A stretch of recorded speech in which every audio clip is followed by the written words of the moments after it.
The gunshot cracked through the Nevada afternoon before Lily Rose Bennett understood her body had already launched itself forward. 1 second she stood on the cracked sidewalk of 2nd Street clutching a plastic grocery bag. The next, this 9-year-old was slamming into a man twice her size, right as 3 bullets screamed through the space where his chest had been. The impact knocked the air from her lungs. Something hot tore through her left shoulder, and the world tilted sideways as asphalt rushed up to meet her face. She hit the ground hard. The purple shirt her mama had bought at Goodwill 3 months ago, the one with the little flowers she loved, darkened with blood spreading faster than thought.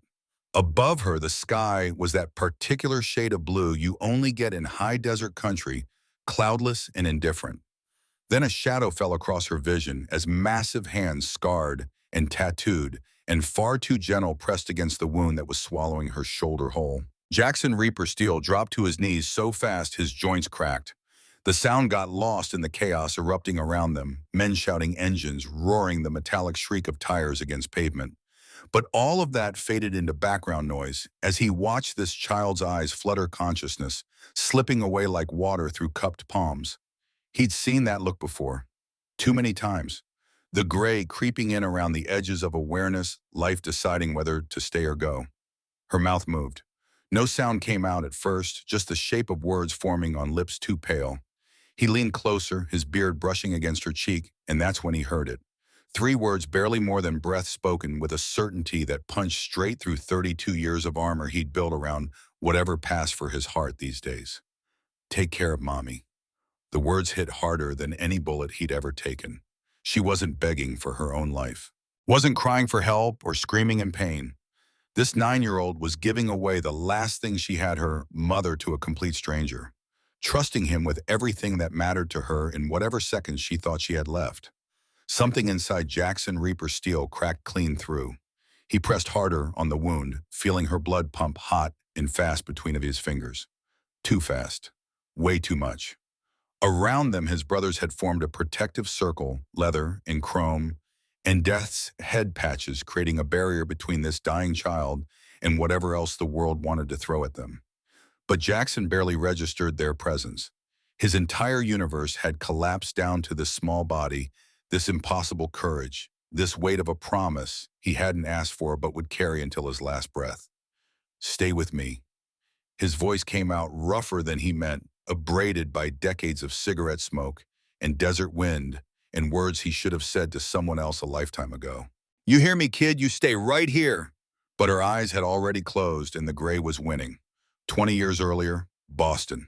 Jackson Steele stood in the kitchen of a house he'd mortgaged his future to buy, staring at his wife across an island of granite countertops and unspoken resentments. Michelle had her blonde hair pulled back in the same efficient ponytail she'd worn since their daughter was born 8 years ago. Her eyes held that particular exhaustion that comes from trying to hold together something that's been broken for years. You're going to miss it. Not a question, a statement of fact delivered with the flat affect of someone who had stopped being surprised by disappointment. The Henderson project deadline is Friday. I can't. She's 8 years old today, Jack. 8. She asks me every night why Daddy doesn't love her. The words landed like a physical blow, but Jackson's walls were already up. MIT-trained engineer, aerospace division, supervisor, son of a man who'd built a fortune in defense contracts, and never let him forget that every dollar spent on motorcycles and childish rebellion was a waste of that expensive education. I work 80 hours a week for this family. His voice carried the edge it always got when backed into corners he'd built himself. For this house, for her private school, for everything except actually being here. Michelle set down the coffee mug she'd been gripping like a lifeline. You look at Emma the same way you look at equations. Something to solve, not someone to love. That's not fair. You know what's not fair? That little girl sitting upstairs waiting for a father who promised to take her to the Science Museum today. Who made her a card with drawings of rockets because she knows you like rockets. Who keeps asking when you're coming home, like maybe today's the day you'll actually choose her. Jackson looked at his watch. 2:47 p.m. The birthday party Michelle had planned started at 3. If he left right now, drove like hell, he could make it for cake and the unwrapping of presents he'd ordered online from his office at 2 a.m. because he'd forgotten until yesterday. He could see the hope in Michelle's eyes, that painful flicker of maybe this time. His phone buzzed. Henderson's engineering specs needed revision. The whole project hinged on his calculations, and if he didn't, I'll make it up to her. The words came out automatic, smooth, with practice. Next weekend, I'll take her anywhere she wants, the whole day, I promise. Michelle's face did something complicated, not anger exactly, something worse, resignation. You know what your problem is, Jack. You think love is something you can make up for later, like it's a debt you can pay down with interest when you finally have time. She pushed away from the counter. But Emma doesn't need your guilt gifts. She needs a father who shows up. And you, her voice cracked just slightly, you have no idea how to do that. He didn't go to the party. Told himself the project mattered more, that providing for his family was showing love, that his own father had worked just as hard and he'd turned out fine. Stayed at the office until midnight, double-checking calculations that were already perfect, avoiding the house where his daughter slept with birthday cakes she'd wished over without him. 2 weeks later, he came home to half-empty closets and a note on the kitchen island. I'm taking Emma to Seattle. My sister has room, and the school district is good. Don't try to contact us until you figure out how to be a human being instead of a machine. When you learn that work can't love you back, call me. Until then, stay away from our daughter. He tried. God, he tried. Lawyers' phone calls, messages that went unanswered. Michelle blocked his number, returned his letters unopened. His father's voice echoed in his head during every failed attempt. You chose poorly, made your bed with someone beneath your station, and now you're paying the price. Come back to the company. Forget this nonsense. Instead, Jackson quit his job, walked away from aerospace, from the career his father had mapped out before he was born, from Boston and everything it represented. Rode his motorcycle, the Harley he'd bought in secret, kept in a storage unit like a mistress, across the country until he hit Carson City, Nevada. Found a Hells Angels chapter that didn't ask about his past, only about whether he could handle himself in a fight and fix engines when they broke down. Turned out MIT engineering degrees were good for more than defense contracts. They gave him the road name Reaper. Not because he killed people, though the club had its moments, but because he had this way of moving through the world like he was already half dead. Ghost of a man haunting the life he'd chosen, trying to outrun the daughter he'd lost by never standing still long enough to feel it. He tried to contact Emma for years. Every birthday, every Christmas, messages sent through relatives who forwarded them to Michelle's blocked accounts. When Emma turned 18, he tracked down her phone number through methods the club specialized in. Sent a text that took him 3 hours to write. I know I wasn't there when you needed me. I know I chose wrong. But I'm here now if you ever want to talk. I love you. I've always loved you. Dad. Her response came 6 hours later. Don't contact me again. You weren't there when I was 8 or 10 or 15. I don't need you now that I'm 18. You're not my father. You're a stranger who shares my DNA. Lose this number. That was 2010, 5 years ago, and the wound was still fresh as the day she'd sent it. Present day Carson City, September afternoon. Jackson Reaper Steele stood in the Hells Angels clubhouse on the outskirts of town, listening to Hawk, his right-hand man for 15 years, run through the security brief. Territory disputes with the Black Vipers had been escalating for months. Victor Kane wanted Carson City, wanted control of the routes the Angels had held for decades, wanted respect he hadn't earned. Victor's making noise about 2nd Street. Hawk's voice carried the flat calm of a Vietnam vet who'd seen worse. 52 years old, silver, threading through black hair eyes that missed nothing. Word is he's planning something big, wants to send a message. Jackson should have taken it more seriously. Should have posted guards, changed routes, done any of the 100 tactical things 32 years in the club had taught him. Instead, he nodded once and said they'd handle it if it came to that, then walked outside to where his bike waited in the afternoon heat. The Nevada sun hit like a physical weight. September should have been cooling down, but desert weather didn't follow rules any more than outlaws did. He swung his leg over the Harley, felt the familiar settle of leather and chrome and purpose. 5 more brothers were mounting up, Diesel Preacher, Tiny Ace, and Hawk following because he always did. Murphy's Bar on 2nd Street had cold beer and the kind of silence that didn't ask questions about the thoughts Jackson needed to outrun today. Emma would be 28 now, probably married, maybe with kids of her own. He wondered sometimes what she looked like, whether she still had Michelle's blonde hair or if it had darkened like his. Whether she'd inherited his aptitude for math or Michelle's gift for seeing through people's bullshit. Whether she ever thought about him at all, or if he'd been erased from her story like a mistake corrected in permanent ink. The engines rumbled to life and 6 Harleys rolled out of the compound in formation. Thunder on asphalt chrome catching sunlight, death's head patches visible to anyone who cared to look. They owned these streets the way desert owns sky absolute and ancient and not up for debate. Rachel Bennett heard the motorcycles before she saw them. The sound hit like a physical thing rattling the windows of the laundromat below her efficiency apartment, setting off car alarms down the block. Her daughter Lily looked up from the grocery bag she was carrying, brown eyes going wide with something between fear and fascination. "It's okay, baby." Rachel squeezed her shoulder, steering them toward the narrow alley that would bypass 2nd Street entirely. She was already 10 minutes late for her shift at Sunrise Diner, but walking past a bunch of bikers seemed like an invitation to the kind of trouble single mothers with $8 in their bank account couldn't afford. 32 years old and she felt 50. Her white sneakers were worn through at the heels, blonde ponytail fraying from 12-hour shifts, slinging hash browns to truckers who tipped in quarters. The apartment above Carson Laundromat cost $600 a month, which meant every other bill got juggled like a carnival act. Power got shut off last week. Landlord was making noises about eviction if she didn't catch up on rent by Friday. But none of that mattered as much as the small hand in hers. Lily Rose, 9 years old last month, who'd learned to be quiet and invisible and never asked for things they couldn't afford. Who did homework by streetlight when the electricity was cut? Who pretended not to hear Rachel crying at night? Who said 2 books is enough when offered 3 at the library because she didn't want to be a burden? The grocery bag in Lily's other hand held their dinner for the next 3 days.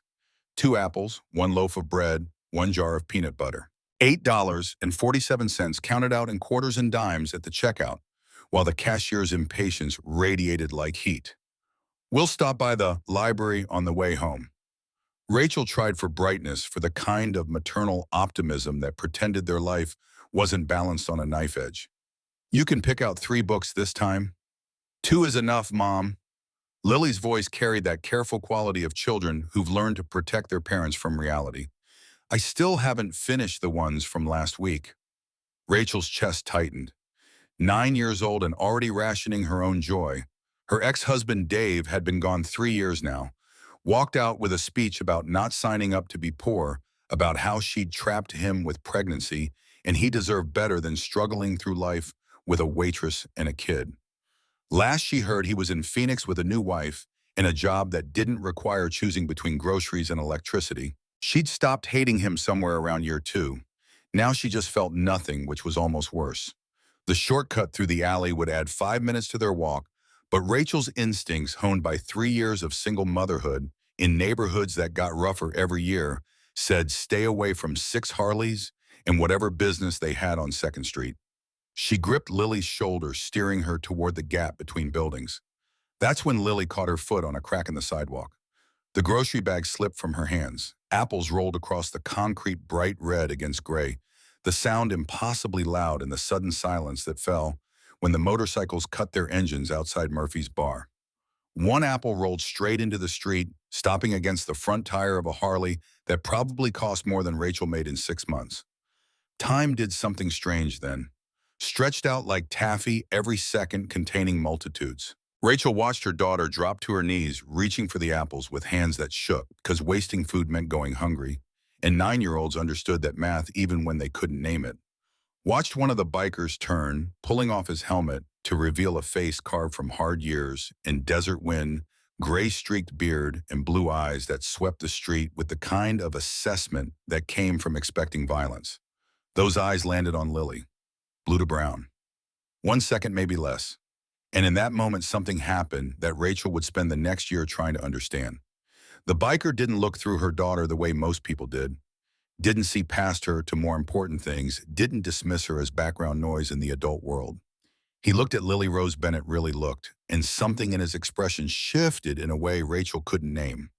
Lily felt it too. Rachel saw her daughter's spine straighten slightly, saw the way her hands stilled on the apples, saw her look up at this stranger with the death's head patch on his vest and not flinch away. Like maybe for the first time in her invisible little life, someone actually saw her. Then the world exploded into violence. The black SUV had been idling 3 buildings down, windows tinted so dark it looked like a hole in the daylight. Rachel didn't register it as threat until those windows rolled down and muzzle flashes strobed in the Nevada sun. The sound came after 3 sharp cracks that her brain identified as gunshots, even though she'd never heard real gunfire before, only movie versions that didn't capture the way it punched through the air and kept punching. She saw the biker reach for something at his belt, saw him moving with trained efficiency, 32 years of survival instinct kicking in. But he wasn't fast enough, and Rachel opened her mouth to scream a warning that wouldn't matter, that would arrive too late to change anything. Lily was faster. Her daughter moved before conscious thought, before fear or logic, or any of the things that make adults hesitate. Pure instinct, the same way she'd thrown herself between Rachel and an angry landlord last month, the same way she always positioned her body between her mother and anything that felt like threat. 3 steps, maybe 4, her thin legs pumping as she crossed the distance between kneeling on the sidewalk and slamming into the biker's legs with all 47 pounds of protective fury. The bullets screamed through empty space where the biker's chest had been.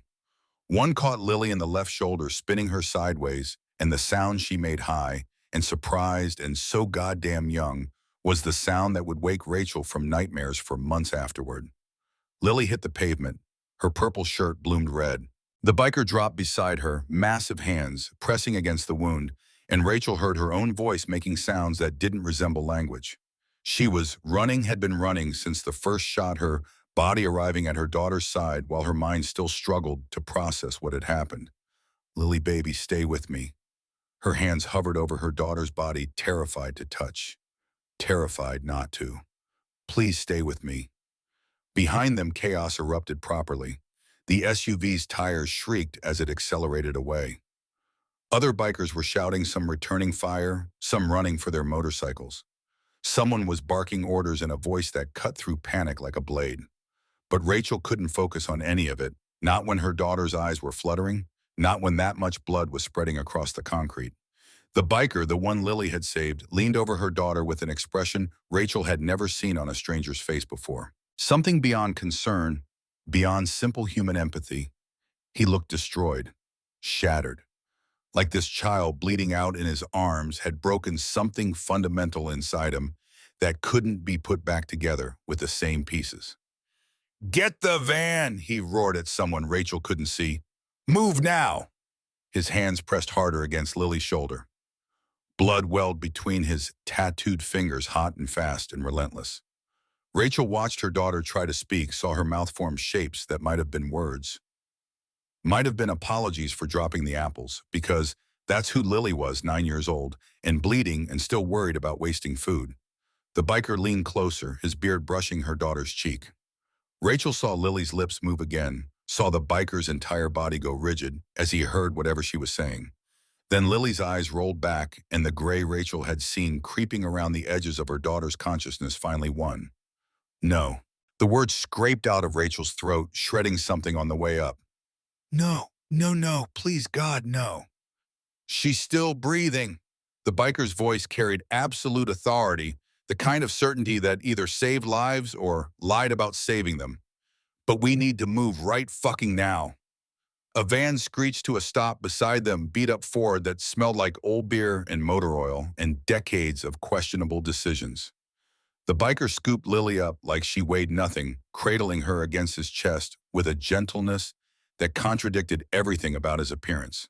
Rachel scrambled after him, climbing into the back of the van where her daughter was being laid across the metal floor like precious cargo that might shatter if handled wrong. "Drive." The biker's voice cut through everything. "Renowned regional, and if you hit a single red light, I'll fucking kill you myself."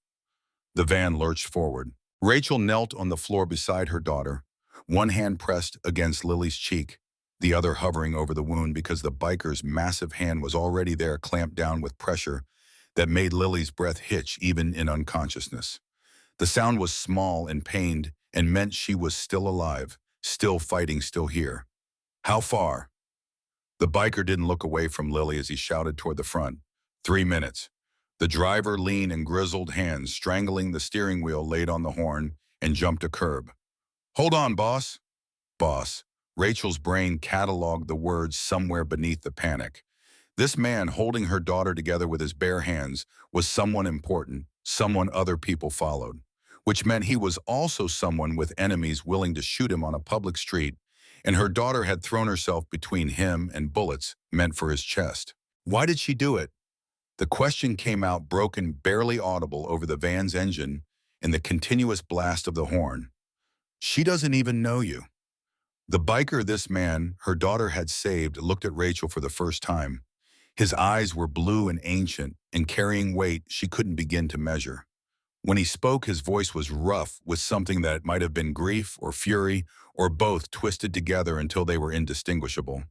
"I don't know, but I'm going to spend the rest of my life making sure it wasn't for nothing." Behind them, 4 motorcycles thundered in formation. Hawk Diesel Preacher and Ace riding tight escort, treating this beat-up van like it carried royalty instead of a 9-year-old bleeding out on the floor. They'd left 2 prospects behind to talk to the police to explain the drive-by that had turned 2nd Street into a crime scene, to give statements that would matter less than what the Angels would do once they'd handled this first priority. Because that's what she was now, whether Rachel understood it or not. Priority, protection, family. A 9-year-old girl had taken a bullet meant for their president, and that changed things in ways that couldn't be undone, even if they wanted to. Lily's eyes opened briefly, clear brown too, aware for someone who should be unconscious from shock and blood loss. She looked at the biker first, then at her mother, and Rachel saw her daughter's mouth move around words that cost her everything to form. "Mom." Barely there, more breath than sound. "I'm sorry about the apples." Rachel made a sound that wasn't quite a mom, wasn't quite a laugh, was nothing that had a name in any language she knew. Her daughter was bleeding into a stranger's shirt, probably dying and apologizing for dropped groceries. "Don't you worry about that." The biker's voice gentled in a way that seemed impossible for someone who looked like he did. "You just hold on. You hear me? Hold on, little fighter." But Lily's eyes were already closing again, and through the van's windshield, Rachel could see the hospital coming into view. Renowned Regional Medical Center. Its emergency lights bright enough to punch through the Nevada haze. The driver didn't slow down, didn't look for parking, just barreled straight through to the ambulance bay and slammed the brakes hard enough to jolt everyone forward. Gunshot wound. The biker was moving before the van fully stopped. Lily cradled against his chest like something sacred as he burst through the rear doors. 9-year-old shoulder hit heavy arterial bleeding. The automatic doors opened and medical staff poured out fast and focused in the way that meant they'd done this before. Someone shoved a gurney toward them, and Rachel watched the biker's hands tremble. Actually tremble as he laid her daughter down. Like he didn't want to let go. Like maybe if he held on tight enough, he could keep her here through sheer force of will. A young doctor in trauma-based scrubs moved in immediately, cutting through Lily's purple shirt with scissors that flashed in the fluorescent lights. His name tag said Dr. Michael Chen, and his hands moved with practiced efficiency as he assessed the damage. "What happened?" He directed the question at no one in particular, eyes never leaving Lily's wound. "Drive-by shooting. She took the bullet approximately 10 minutes ago. In and out of consciousness, significant blood loss." Chen glanced up at the biker for the first time, taking in the blood-soaked vest, the death's head patch, the tattoos covering hands still red with Lily's blood. Something flickered across his face, not judgment exactly, but awareness that this story had complications beyond the medical emergency in front of him. "Are you family?" "I'm her mother." Rachel pushed forward, her voice somehow steady, even though her entire world was tilting off its axis. "Rachel Bennett. She's Lily Rose Bennett. Please, please save her." Dr. Chen nodded once, then looked back at the biker. "We've got her. Wait here." They pushed Lily through doors marked authorized personnel only. Rachel tried to follow maternal instinct, overriding everything else, but a nurse held her back with practiced gentleness. The doors swung shut, and Rachel caught one last glimpse of her daughter's small hand hanging over the gurney's edge, limp and pale and so utterly still. The biker stood frozen in the middle of the emergency bay, blood drying on his hands, staring at those closed doors like if he looked away even for a second, Lily might disappear completely. Rachel recognized the expression on his face because she'd seen it in mirrors for years. The look of someone who'd lost something precious and was terrified it was happening again. The fluorescent lights of the ER waiting room made everyone look sicker than they were. Rachel collapsed into a plastic chair that had probably absorbed 30 years of grief and fear and desperate prayers, all of it soaking into the industrial fabric like accumulated radiation. She couldn't process what had just happened, couldn't make sense of the last 15 minutes. Her brain kept trying to rewind to the moment before the apples dropped, like maybe if she found the right sequence of decisions, she could rewrite reality. The biker hadn't moved from where he stood in the middle of the room. Just this massive figure in blood-soaked leather hands hanging at his sides, staring at nothing. Other bikers filed in one by one, parking violations be damned, and formed a loose circle around Rachel without getting too close. Like they understood she needed space but weren't leaving her unprotected. One of them, the lean driver with grizzled features and hands that belonged to someone who rebuilt engines, stepped up beside the biker. "Cops are on their way. They'll want statements. Let them come." The biker's voice was flat, emptied out. That was Victor Kane behind the wheel. "Black Vipers. They were aiming for you, boss." Boss. The word clicked into place alongside other observations Rachel's brain had been cataloging without permission. The way the other bikers deferred to this man. The president rocker on his vest that she'd noticed without understanding. The fact that someone had tried to kill him and her daughter had gotten caught in the crossfire. I know. 2 words, but they carried the weight of decisions being made, consequences being calculated. Rachel didn't understand the outlaw world, but she understood enough to know that drive-by shootings didn't just happen. They were messages, declarations, opening moves in wars that got people killed. Another biker spoke up, older silver, threading through black hair eyes that had seen combat and survived it. Every single one of them. Not yet. The biker the President Rachel's brain supplied turned those ancient blue eyes on his brother. "First the kid lives, then we handle business." The automatic doors opened, and 2 uniformed officers walked in, scanning the room until their eyes landed on the wall of leather and patches and bad intentions. The older cop approached with the careful neutrality of someone who'd dealt with bikers before and knew how to navigate the spaces between law and outlaw code. "Jackson Steele." "That's me, Jackson." Rachel filed the name away, attaching it to the man who'd held her daughter's life between his tattooed hands. "I'm Sergeant Michael Walsh. I need to ask you a few questions about the shooting." Before Jackson could answer, Rachel's voice cut through the room. It came from somewhere deep and raw, from the place where mothers kept their rage and terror in absolute clarity about what mattered. "My daughter is in surgery." Each word landed like a hammer blow. A 9-year-old girl is in surgery because someone tried to shoot him. She pointed at Jackson with a hand that shook so badly she could barely keep it raised. "And somehow my little girl saw it coming. She pushed him out of the way." Her voice cracked, but she pushed through it. "My baby took a bullet meant for a biker." The accusation hung in the air, heavy with grief and fury, and the awful understanding that her daughter had almost died to save a stranger. Rachel saw something flicker across Jackson's face. Guilt, maybe, or recognition that he couldn't dispute a single word she'd said. What defense was there? Lily had thrown herself in front of bullets meant for him. The math was simple and terrible and completely accurate. "I'm sorry." The words came out quiet, stripped of everything except raw honesty. "I'm so fucking sorry." Rachel's face crumpled inward, and she turned away, burying her face in her hands, because looking at him hurt, and not looking at him hurt, and everything hurt, with an intensity that felt like it might crack her open from the inside. Sergeant Walsh pulled Jackson aside for the routine questions. What happened? Who fired the shots? Did he recognize the shooters? Jackson didn't dodge anything, answered straight and clean, because the angels would handle what the law couldn't, and there was no point in pretending otherwise. Black Vipers, Victor Kane behind the wheel, his brother Marcus in the passenger seat, 2 enforcers I didn't recognize in the back. Jackson's voice carried no emotion, just facts. "Territory dispute. They've been making noise for months about taking Carson City. Guess they decided to make their move." Walsh wrote everything down with the weary professionalism of someone who'd seen this play out before. Biker wars, territorial violence, the endless cycle of retaliation that kept cops employed and body counts rising.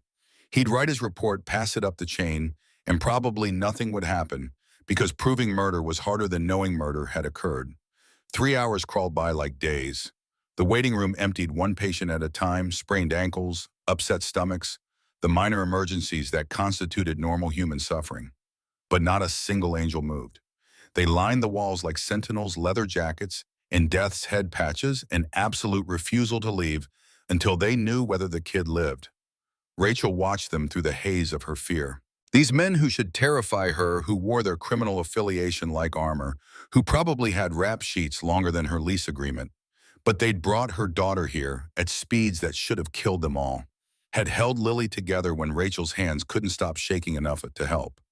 Were standing guard now, like maybe the Vipers would come to finish what they started, and over their collective dead bodies would anyone get through those doors. One of them, massive, easily 6'5" and 280, but moving with surprising grace, appeared with cafeteria coffee and foam cups. "Figured you might want something," he said to Rachel, voice surprisingly gentle for someone who looked like he could bench press a truck. She took the cup with shaking hands. The coffee tasted like burnt cardboard, but it was hot and gave her something to focus on, besides the closed doors and what might be happening on the other side of them. "Thank you." The words felt inadequate, but they were all she had. "Name's Tiny." He settled into the chair beside her, careful to leave space between them. "Don't worry about that irony. I've heard all the jokes." Despite everything, the terror, the waiting, the blood still under her fingernails, Rachel felt her mouth twitch in something that wasn't quite a smile but was trying. "I'm Rachel. I know, your daughter's Lily. Preacher found her school records, just wanted to know her name proper." He paused, massive hands wrapped around his own coffee cup. "She's brave, your girl. Braver than most men I know. She's 9. Old enough to know right from wrong. Old enough to see someone about to die and decide that wasn't acceptable." Tiny's voice carried something Rachel couldn't identify. Respect, maybe, or recognition. That kind of courage doesn't come from nowhere. She learned it somewhere.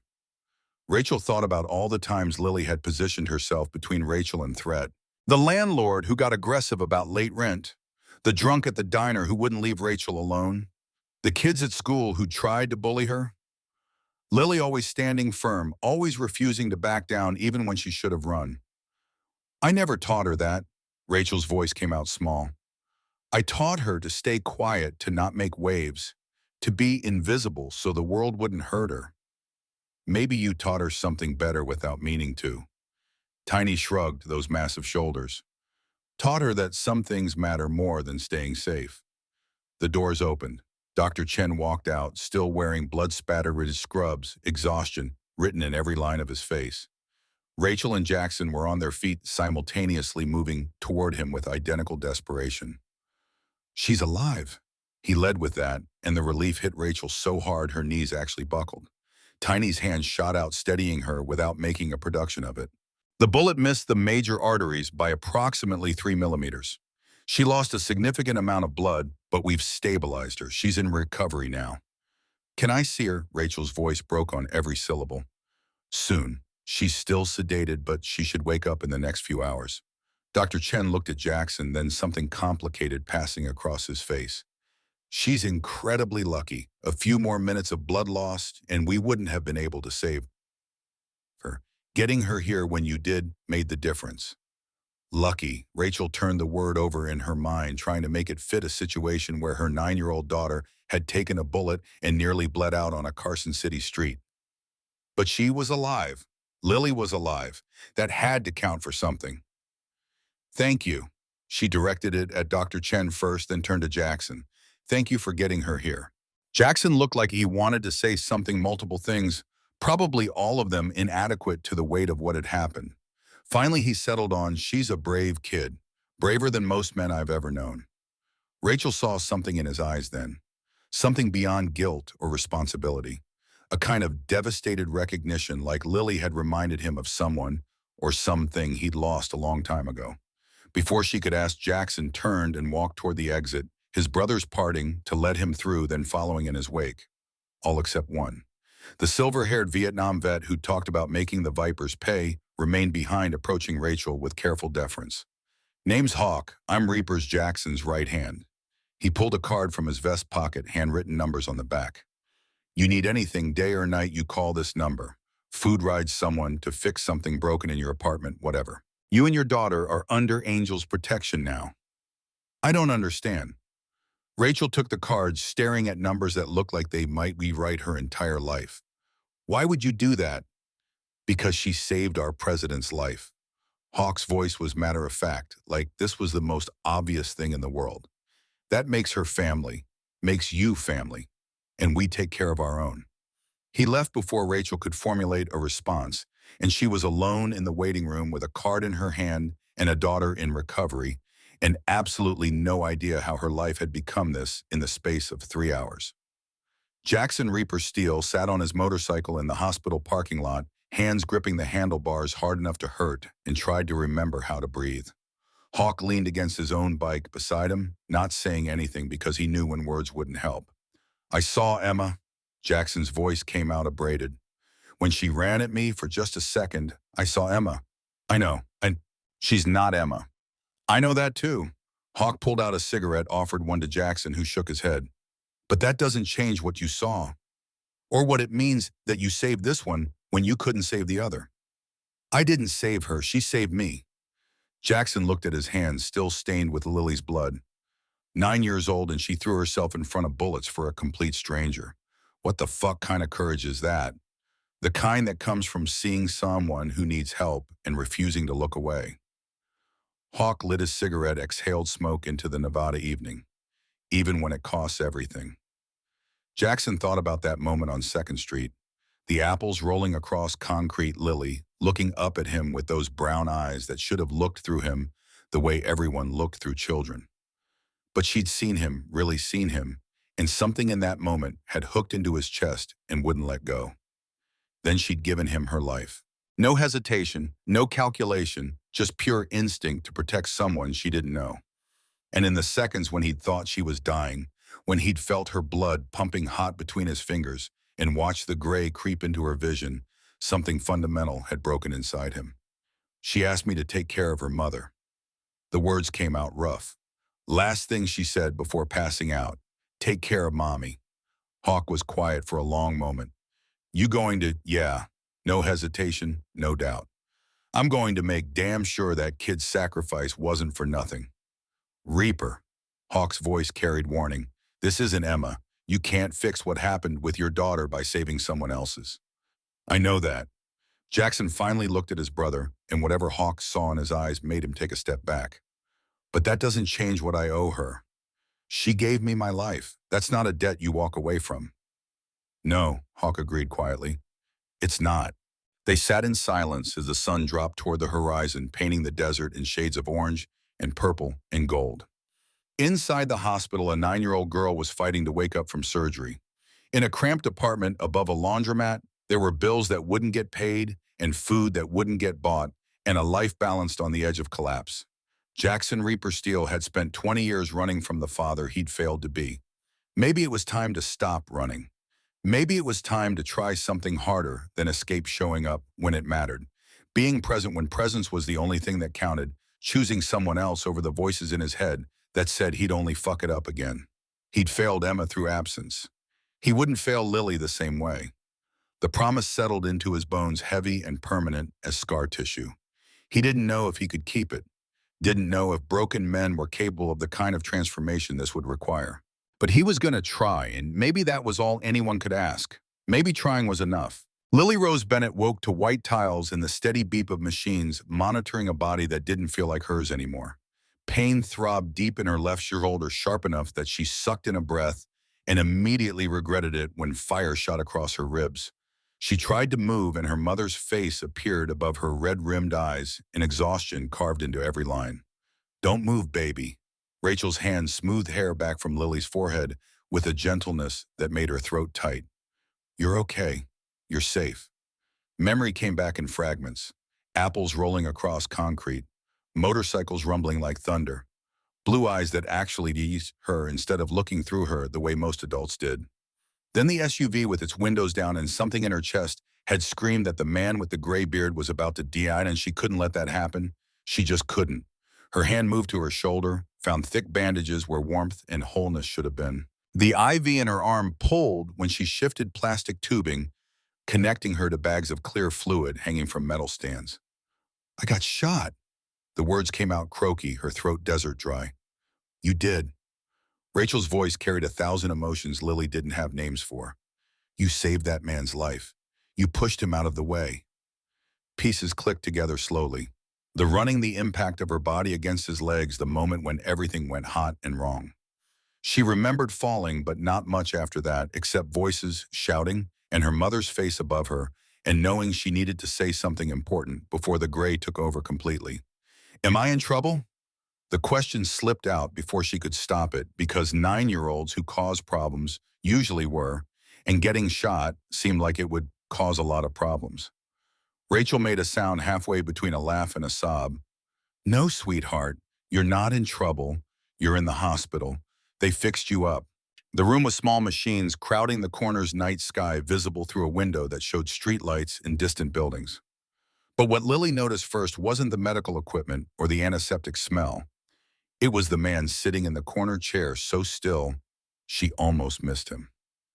The biker from 2nd Street, the one she'd saved, watching her with those blue eyes that held something she couldn't identify but felt important somehow. Their gazes met, and Lily felt that same recognition from before. Like maybe she was supposed to know him, or maybe he was supposed to know her, and the universe had conspired to make sure they crossed paths on a Tuesday afternoon when apples dropped and bullets flew. Hey there, little fighter.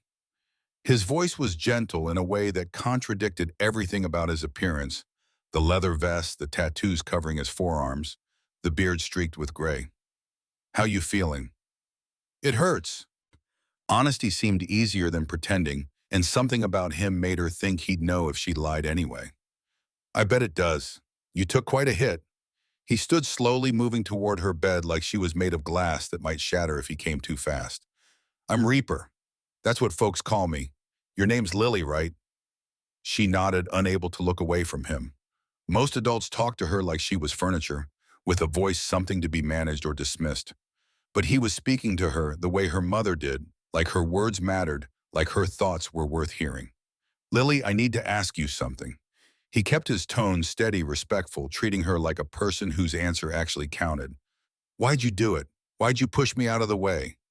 She thought about it, trying to find words for the certainty that had moved her body before her brain caught up. You were going to die. I couldn't let that happen. But you didn't even know me. I was just some stranger. The answer came from somewhere deep and true, from the place where 9-year-olds kept the observations they made about the world but didn't always share. You looked at me. Simple words for something that felt enormous. When the apples fell, you looked at me and you weren't mean. A lot of people don't see me at all. Something shifted in Reaper's expression, pain maybe, or recognition of a truth he understood better than he wanted to. His jaw tightened, and for a moment Lily thought she'd said something wrong. Then he leaned forward, resting his hands on the bed rail, and when he spoke, his voice carried weight she could feel in her chest. I see you now. I see you real clear, Lily Rose Bennett, and I owe you my life. You don't owe me anything. The words came out as a whisper because saying them louder felt like asking for something she didn't deserve. Yeah, I do. He glanced at her mother, then back to Lily. A debt like that doesn't just disappear. I'm going to look after you and your mom. Make sure you're safe. Make sure nobody lays a hand on either of you again. Lily wanted to believe him, could feel the wanting like hunger in her chest. But she'd heard promises before from adults who meant them in the moment and forgot them when the moment passed. Her father had promised to come back, had promised weekends and birthday visits and phone calls that never came. Teachers had promised to help with bullies and then turned away when it got complicated. The landlord had promised to fix the heat, and they'd spent last winter wearing coats indoors. Promises were easy. Keeping them was the part where adults usually failed. Okay. She gave him the answer kids learned to give when they didn't know what else to say, the polite acknowledgement that didn't cost anything because belief was expensive and she couldn't afford to spend it. Something in Reaper's eyes said he heard what she didn't say, understood the careful distance she was keeping. He nodded once and stood back, settling into his corner chair like he had no intention of leaving anytime soon. Over the next 3 days, Lily learned that some promises were different. Reaper came every morning before she woke and stayed until visiting hours ended. He didn't bring flowers. At first seemed like he didn't know what to bring a 9-year-old in a hospital, but other bikers started appearing with offerings that had suggested they'd been assigned research duty. Diesel showed up on day 2 with automotive magazines and a sketch pad. "Figured you might like looking at engines," he said, gruff voice at odds with the careful way he explained how combustion worked, drawing diagrams on napkins with hands that smelled like motor oil. "See, fire turns into motion. That's the magic of it." Lily had never thought about how things worked before, had been too busy trying to stay small and quiet to wonder about the mechanics underneath. But Diesel talked to her like maybe she could understand complex things, like maybe her brain was worth engaging, and she found herself asking questions that led to more explanations and more drawings until the napkins covered her bedside table. Preacher arrived on day 3 with a stack of library books, fantasy novels with girls on the covers who looked brave and capable, and nothing like the invisible child Lily saw in mirrors. He set them on her bed without ceremony, his voice soft and measured like someone who'd been a teacher once and never quite lost the cadence. "Thought you might like these. Stories about kids your age who are braver than they know." He picked up the top one, the girl who circumnavigated fairyland in a ship of her own making. "This one's about a girl named September. She saves a whole world, but she starts out just wanting to help." Lily took the book with hands that shook slightly, not from injury, but from the weight of being given something that felt chosen specifically for her.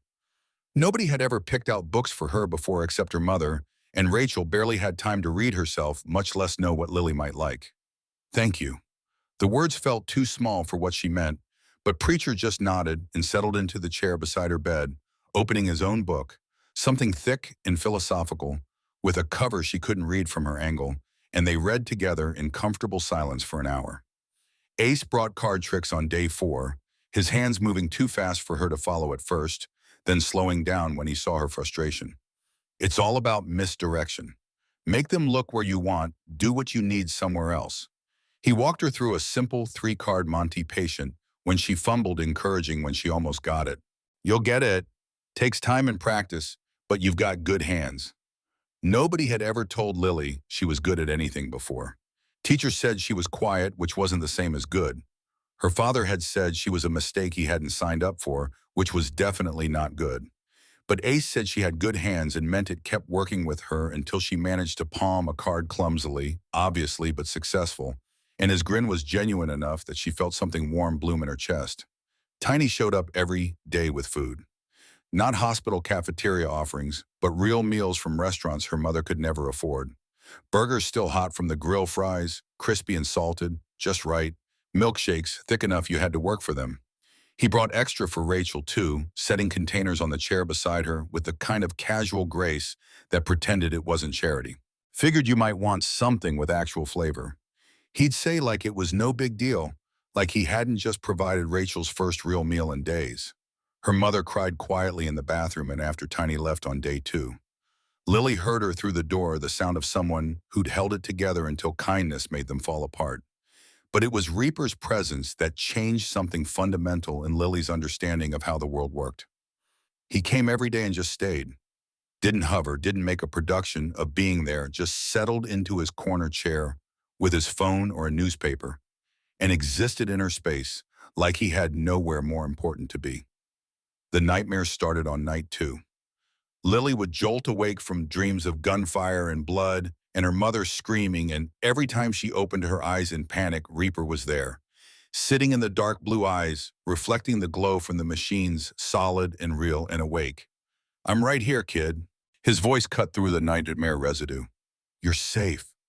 After the 3rd nightmare in one night, Lily finally asked the question that had been building. "Don't you have somewhere to be? Nowhere more important than this?" The answer sat in her chest like a stone, not heavy in a bad way, but weighted with significance she was too young to fully process. Adults didn't choose to sit in uncomfortable hospital chairs watching 9-year-olds sleep. They had jobs and responsibilities and better things to do.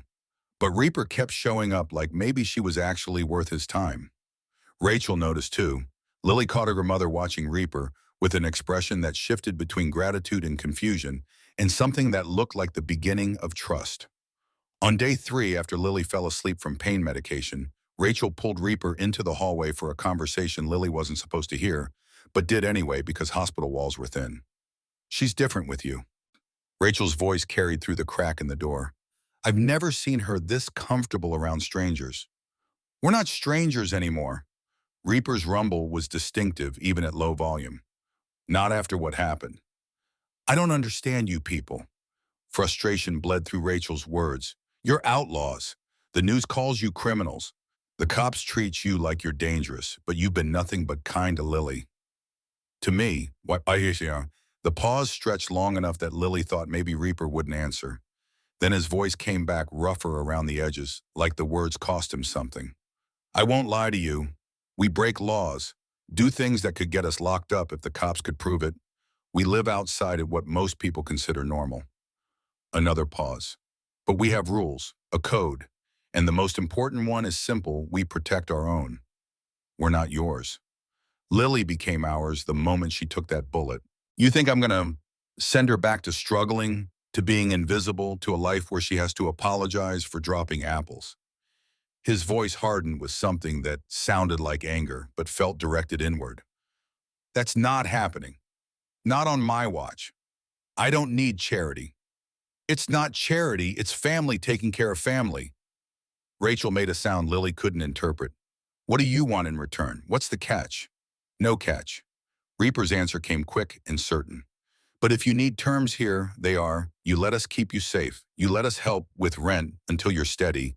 You let Lily spend time with men who die before letting anyone hurt her again. And maybe once in a while you cook dinner for a bunch of idiots who live on takeout and terrible choices. Despite everything, the fear, the confusion, the weight of accepting help from people society said were dangerous, Rachel laughed. Just once, small and startled, but genuine. That's it? That's all you want?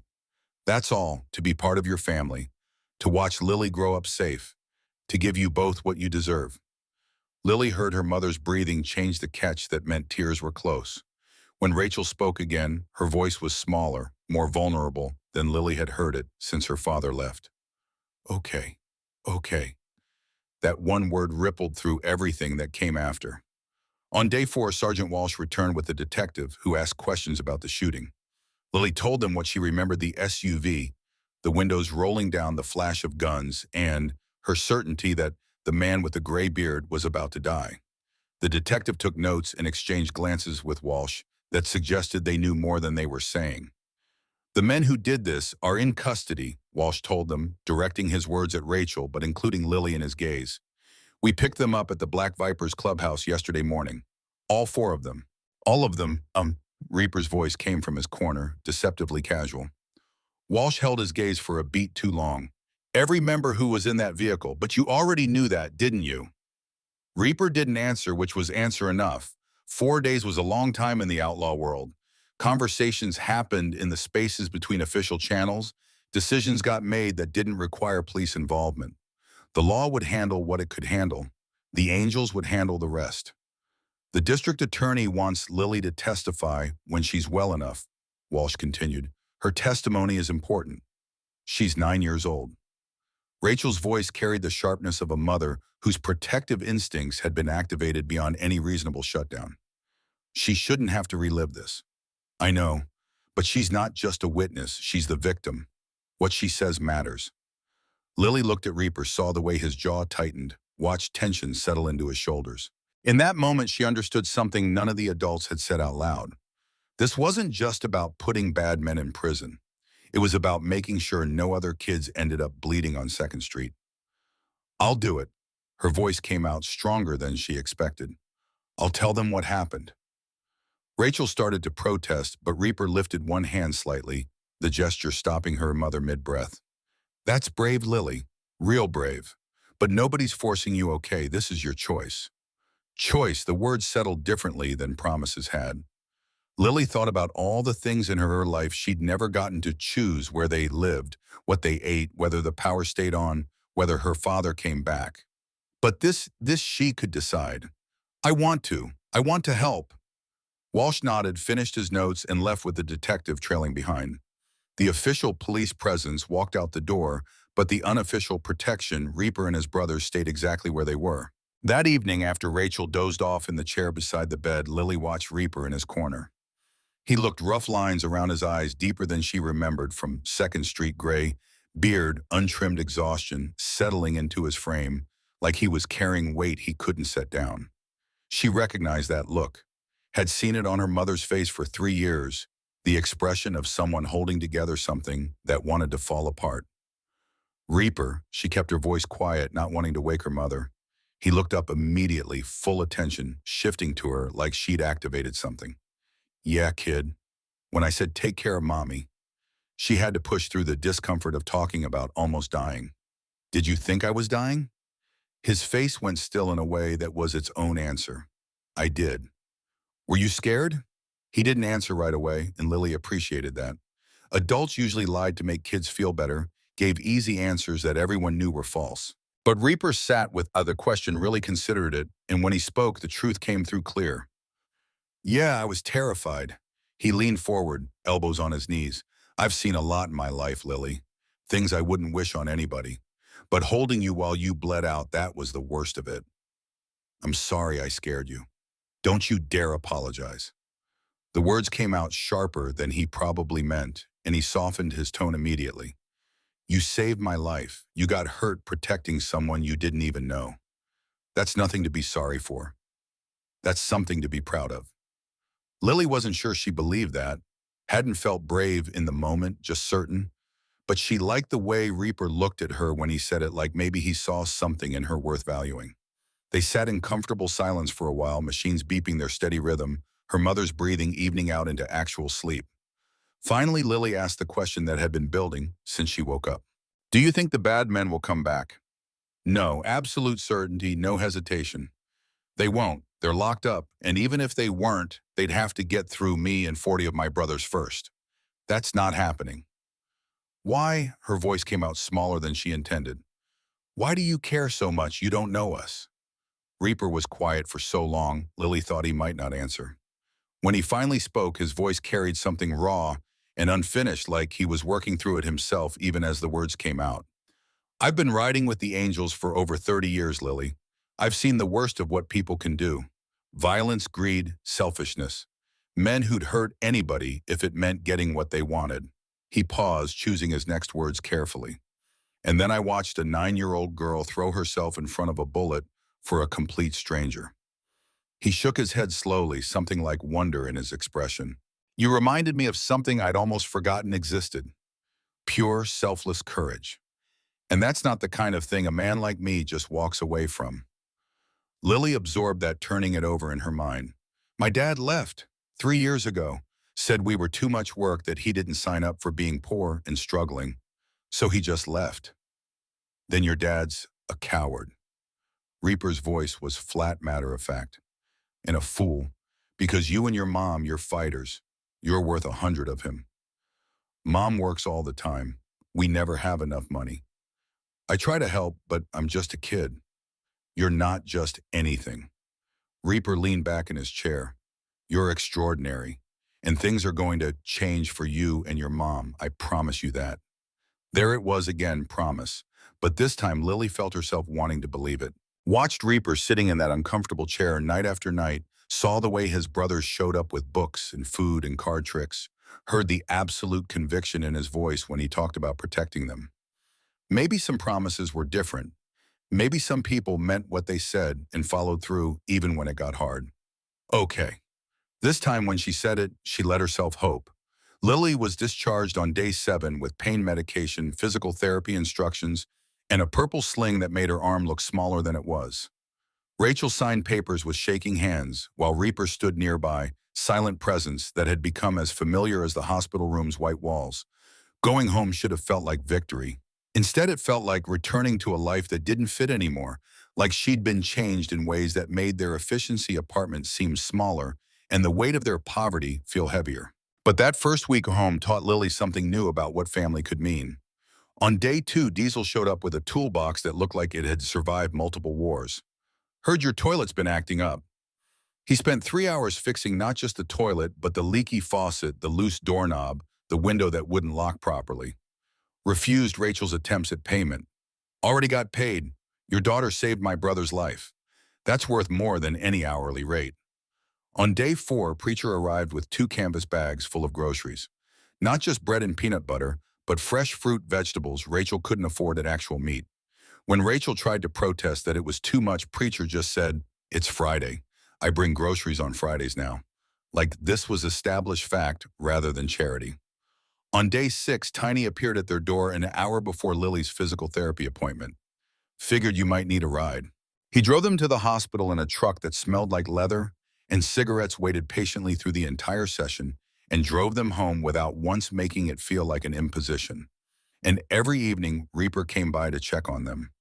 Sometimes he helped Lily with homework that his engineering degree from MIT, suddenly relevant when fractions became impossible.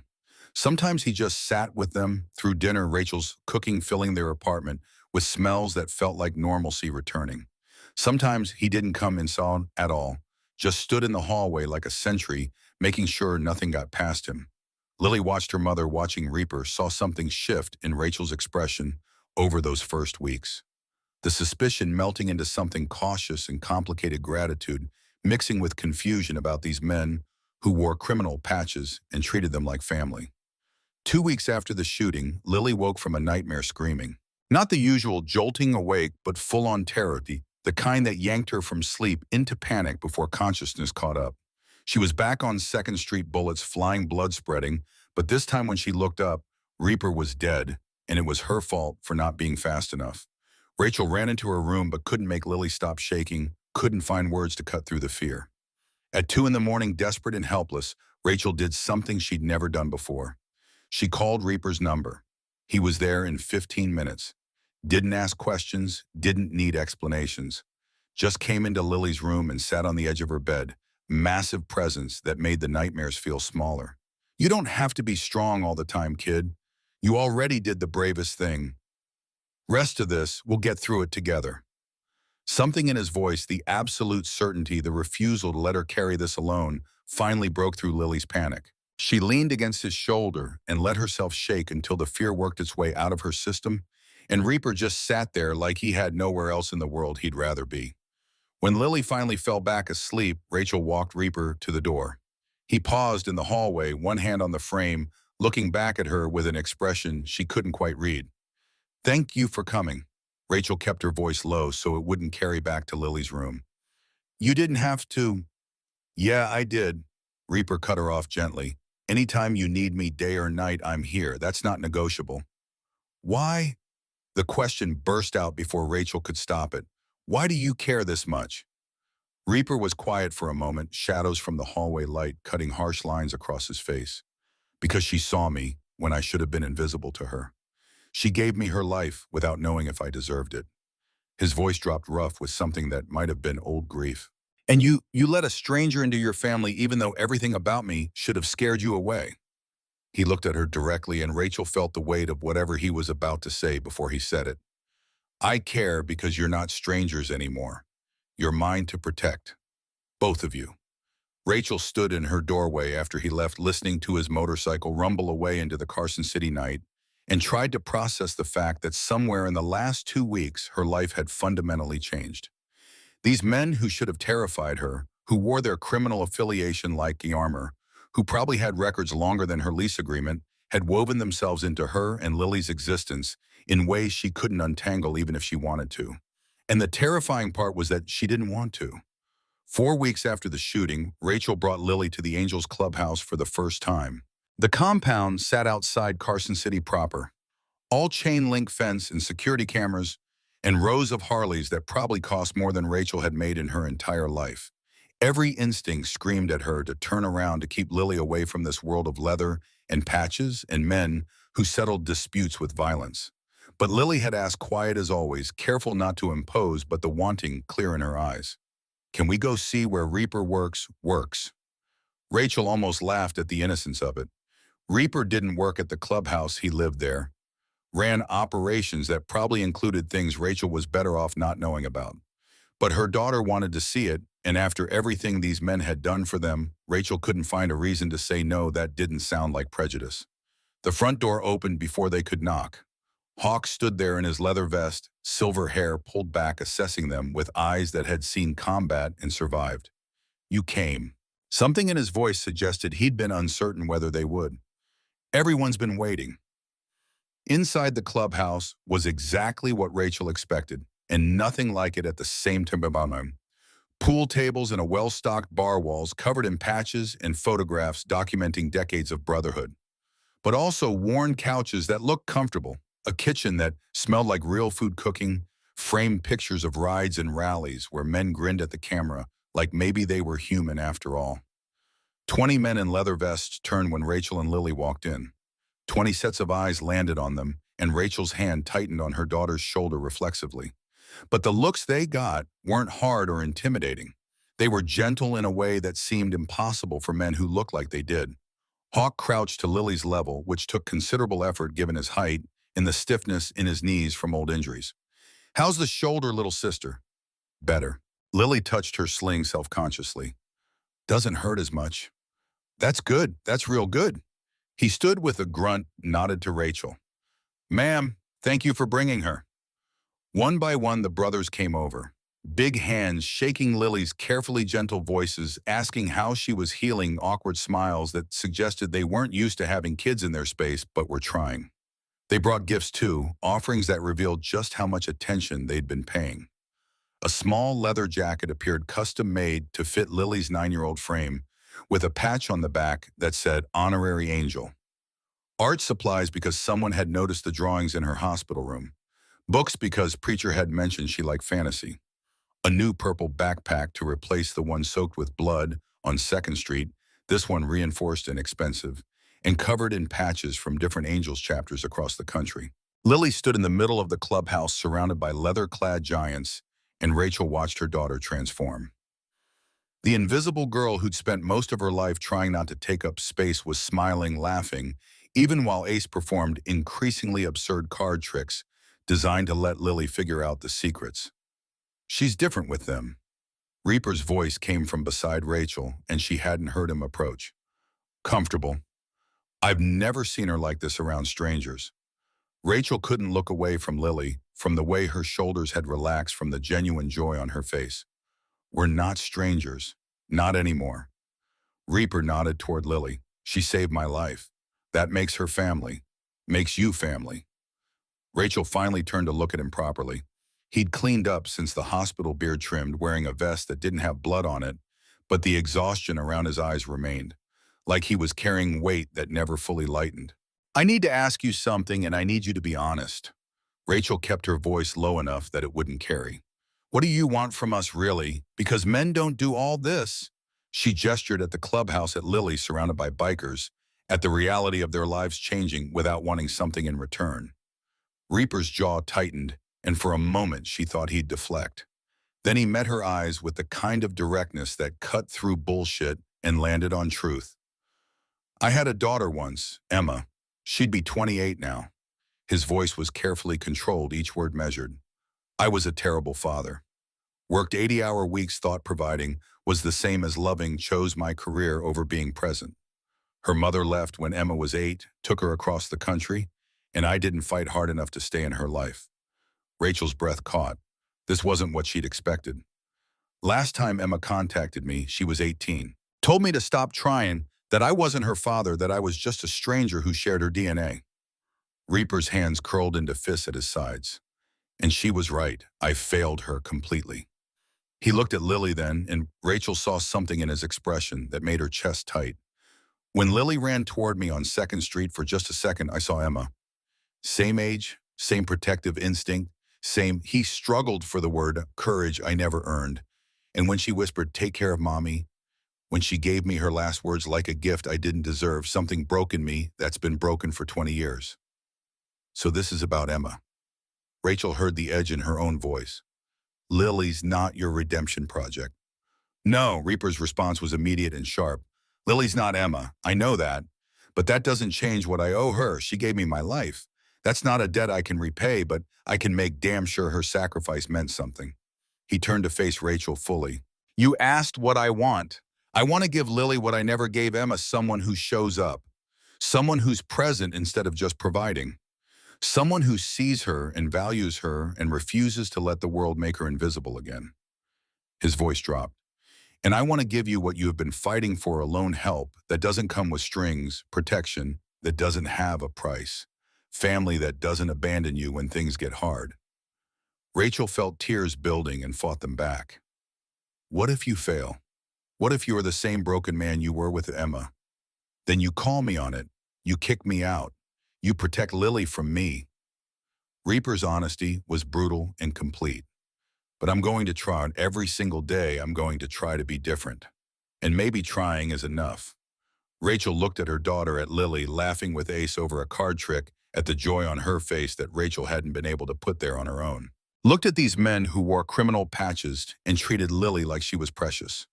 Looked at Reaper, at the raw vulnerability in his admission, at the way he was offering them everything he had without guarantee it would be accepted. She thought about 3 years of fighting alone, of juggling bills and working doubles and watching Lily shrink herself to avoid being a burden. Thought about the gun barrel pointed at Reaper and her daughter's instinct to protect and the blood spreading on 2nd Street. Thought about how sometimes family wasn't who you were born to, but who chose you when it mattered most. Okay. The word came out smaller than she meant it to. Okay. Reaper's relief was visible, a tension releasing from his shoulders that suggested he'd been prepared for rejection. Okay. That one word rippled through everything that came after, changing the shape of their lives in ways Rachel was only beginning to understand. The trial began on a Tuesday morning in November, when the desert air finally carried some relief from the relentless heat. Rachel Bennett stood outside Washoe County Courthouse, holding Lily's hand, watching 40 leather-clad bikers form a protective corridor from the parking lot to the entrance. They weren't trying to be subtle. This was theater, deliberate messaging: to anyone watching, this child walks under our protection. Lily wore a new purple dress that Rachel had tried to refuse until Reaper explained, quiet and firm, that appearing in court meant presenting well, and 9-year-olds shouldn't have to worry about whether their only nice clothes were nice enough. The dress fit perfectly, ordered from somewhere that knew how to tailor children's formal wear, and Rachel had stopped asking how much things cost, because the answers made her uncomfortable in ways she couldn't articulate. 3 months since the shooting. Lily's shoulder had healed with physical therapy. In stubborn determination, the scar tissue still pink but functional. The nightmares came less frequently now, though Rachel still woke sometimes to find Reaper sitting in their living room at 3 a.m. because Lily had called him and he'd come without question.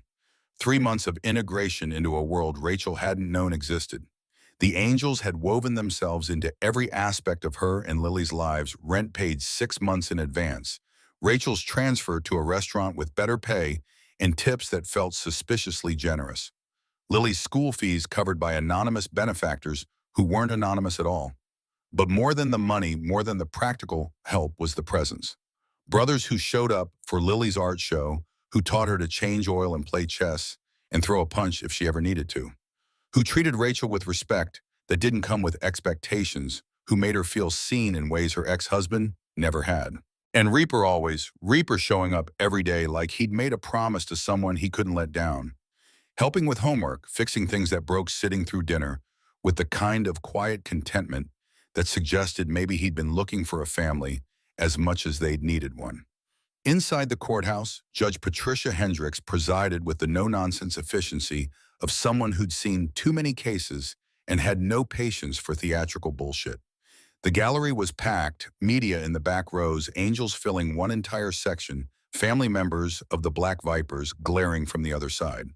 Victor Kane and 3 of his enforcers sat at the defense table in suits that couldn't disguise what they were. Victor's eyes found Lily the moment she walked in, and his smile was cold enough to make Rachel's skin crawl. A message in that look: this isn't over, little girl, not by a long shot. Lily's hand tightened in Rachel's grip, but she didn't look away, and Rachel felt a surge of pride mixed with terror at her daughter's refusal to be intimidated. The prosecution built their case methodically over 3 days. Security footage from nearby businesses, grainy but clear enough to show the black SUV and muzzle flashes. Ballistics matching bullets to guns found in the Vipers clubhouse. Medical testimony from Dr. Chen describing Lily's injuries in clinical detail that made Rachel's stomach turn, even knowing her daughter had survived. But everyone knew the case hinged on Lily's testimony. Day 4, the bailiff called Lily Rose Bennett to the stand. Rachel watched her daughter walk forward, small and young, and so goddamn brave it hurt to witness. The bailiff had to help her into the witness box because her feet barely touched the floor, and something about that visual 9-year-old in a too-big chair facing down the men who tried to kill her savior made the gallery fall completely silent. Judge Hendricks leaned forward slightly, voice gentle. "Take your time, Lily. Just tell us what happened that day." Lily's voice started steady, surprisingly strong for someone so small. She described walking home with her mother, the grocery bag with apples and bread and peanut butter. The motorcycles pulling up outside Murphy's bar, the sound like thunder that made windows rattle.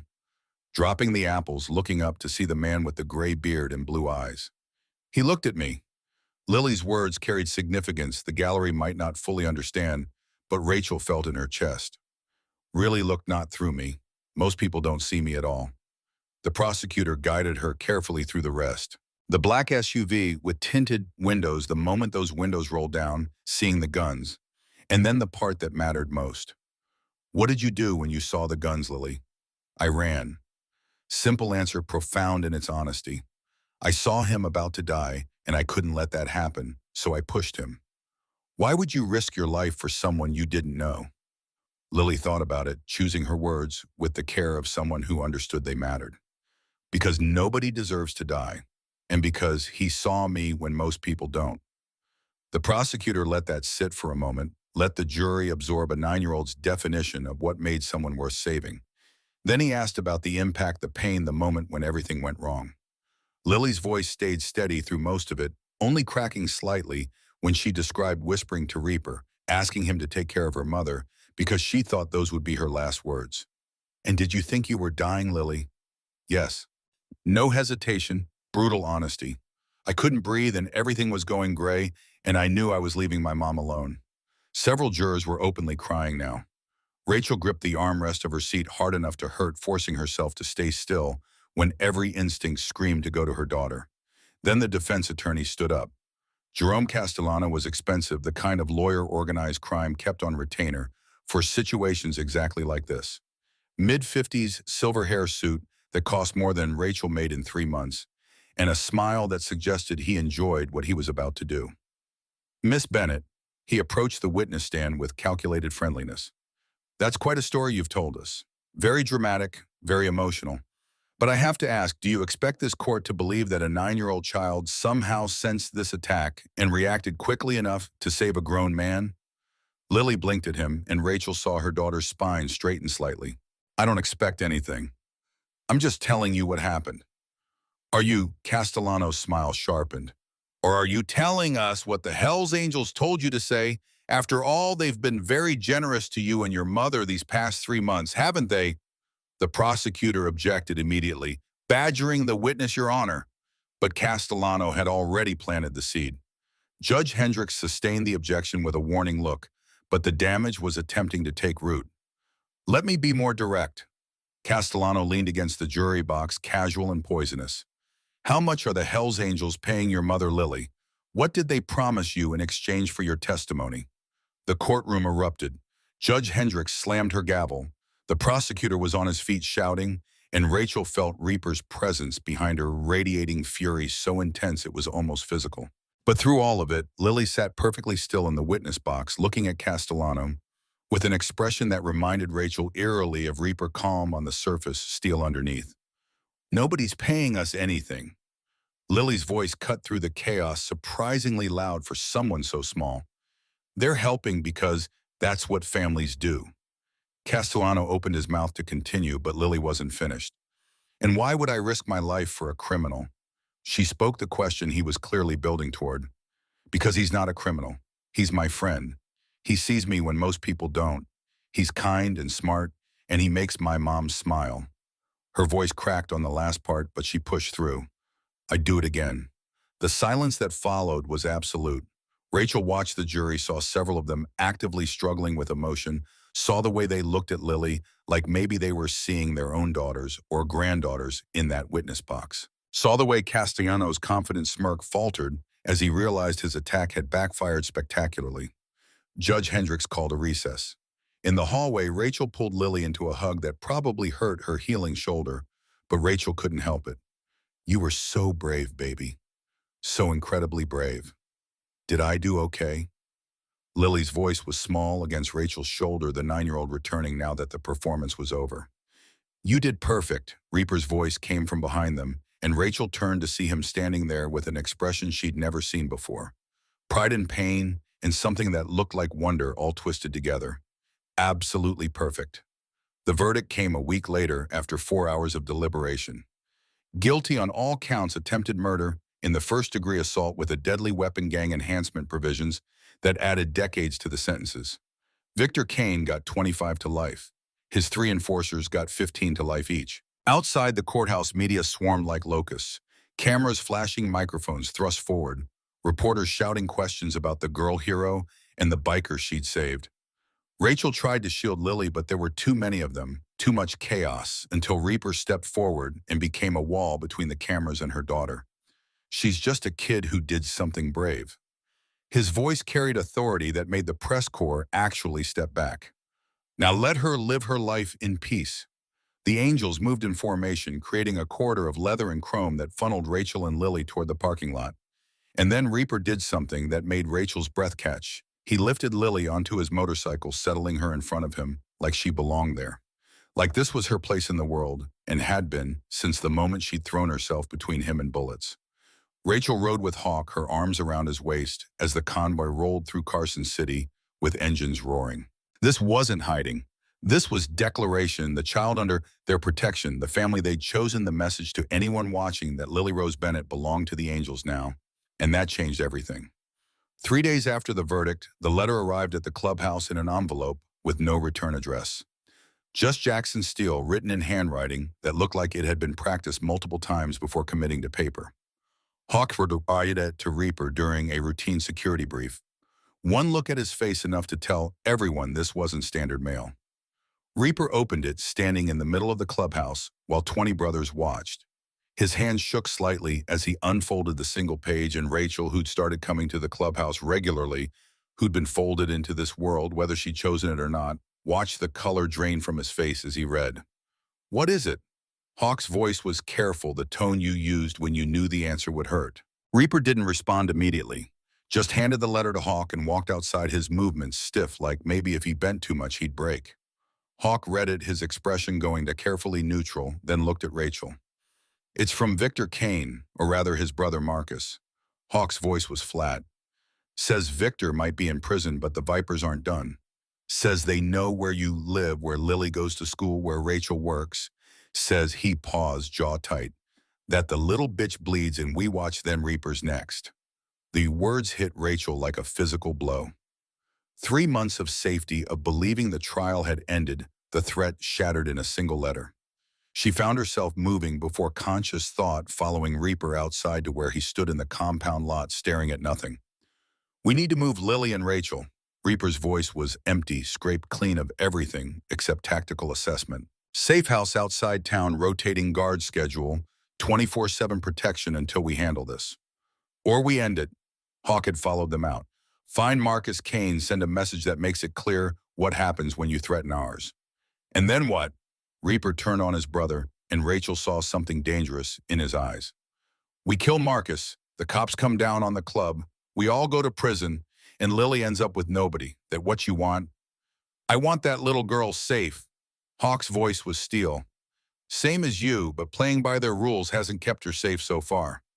We do it right. Reaper's tone allowed no argument. We protect Lily and Rachel. We let the law handle Marcus. We don't give them any excuse to destroy what we've built.